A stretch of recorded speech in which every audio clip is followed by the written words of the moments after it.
We turn now to the fast-moving developments involving the alleged eighth attacker. We showed you that new picture of the suspect. Tonight, we have learned authorities believe he rented a house right here in the suburbs of Paris and may have been at a hotel right near the soccer stadium the night before the attack. And now we've learned he's not the only fugitive. Authorities confirming they are searching for a second man on the run who could be the ninth attacker. Tonight, we take you out on their trail, retracing their final steps before the attacks. Tonight, there is mounting concern amid the urgent manhunt for Salah Abdeslam, the suspected eighth attacker in the Paris attacks, still on the run. Police issuing these two new photos of him tonight. He allegedly fired on innocent people in restaurants and cafes. Authorities warning he's dangerous not to intervene, well aware that the rest of the attackers were wearing identical suicide belts and that he might be willing to die too. One of his brothers, Brahim, also a suspected attacker, blew himself up. A third brother was detained, questioned, and then released. And tonight, he's made a very public plea to the one brother who is still alive to turn himself in, saying he and his parents had no idea the carnage the two brothers were plotting or where his fugitive brother is.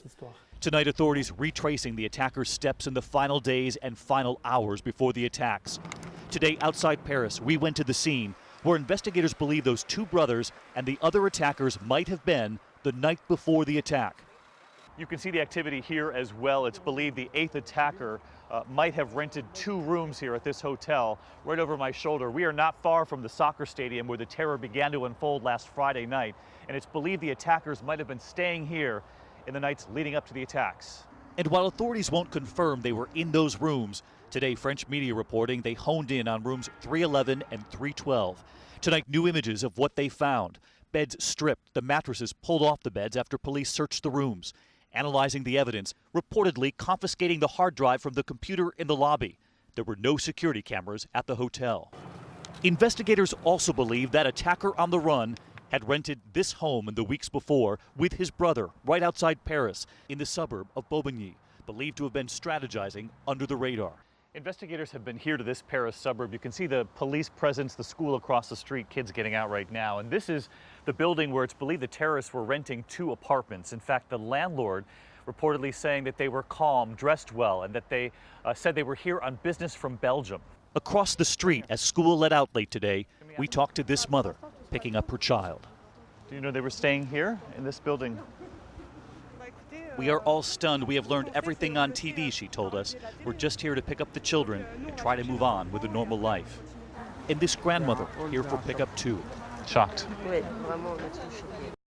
And tonight, as they search for that eighth attacker, a new alert, asking the public to study this photo of one of the deceased bombers, looking for any information about who he might be. His body was found outside the stadium with this fake passport near him. Authorities suspect he used it to sneak into Europe, posing as a refugee.